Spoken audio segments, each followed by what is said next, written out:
हसीन परम अद्वितीय रूहानी संसार में मनुष्य का जीवन सबसे सर्वश्रेष्ठ संपदा है, सबसे बड़ा सफलता है सच्चा अध्यात्म, जिसे आत्म परिष्कार व आत्मिक उत्कर्ष के रूप में पहचाना जाता है। इससे आदमी बड़ा तो नहीं पर महान निश्चित रूप से बनता है। भले ही उसके पास भौतिक साधन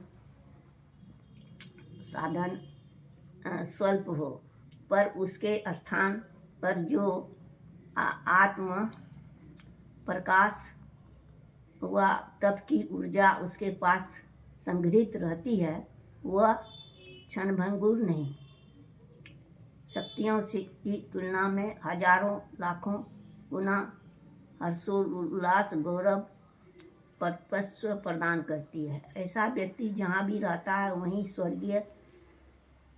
स्वर्गीय वातावरण उत्पन्न कर देता है।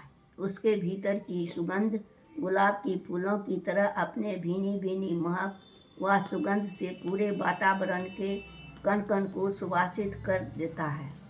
वह चंदन वृक्ष की तरह दूर दूर तक फैलती है।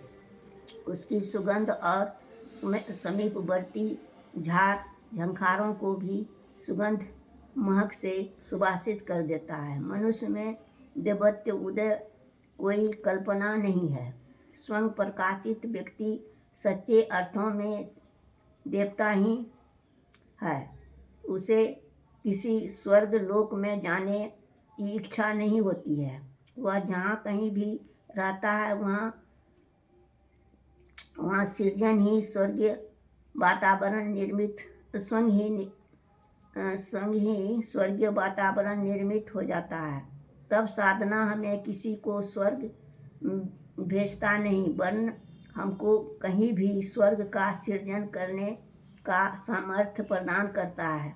इसलिए हमें अध्यात्म की गरिमा समझनी चाहिए। आध्यात्मिक साधकों के जीवन की दिशा सामान्य सांसारिक जनों से भिन्न होती है। यह भिन्नता इतनी अधिक है कि इसे बताने के लिए गीताकार को योगी और भोगी में दिन रात जितना अंतर बताना पड़ा। गीता में एक स्थान पर कहा गया है कि जब दुनिया सोती है तब योगी जागता है, और जब दुनिया जागती है तब योगी सोता है। यह अलंकारिक वर्णन दृष्टिकोण व दिशा में अंतर को परिभाषित करता है। हमें अपने विचारों, वृत्तियों, गतिविधियों की समीक्षा करनी है। इसकी दशा और दिशा को संवारना है। अपनी अंतर आत्मा एवं अपने आराध्य की हमारे पथ प्रदर्शक हैं। उन्हीं की कृपा से हमें आत्मबल प्राप्त होता है। आपको किन शब्दों में धन्यवाद करूं? हरिओम।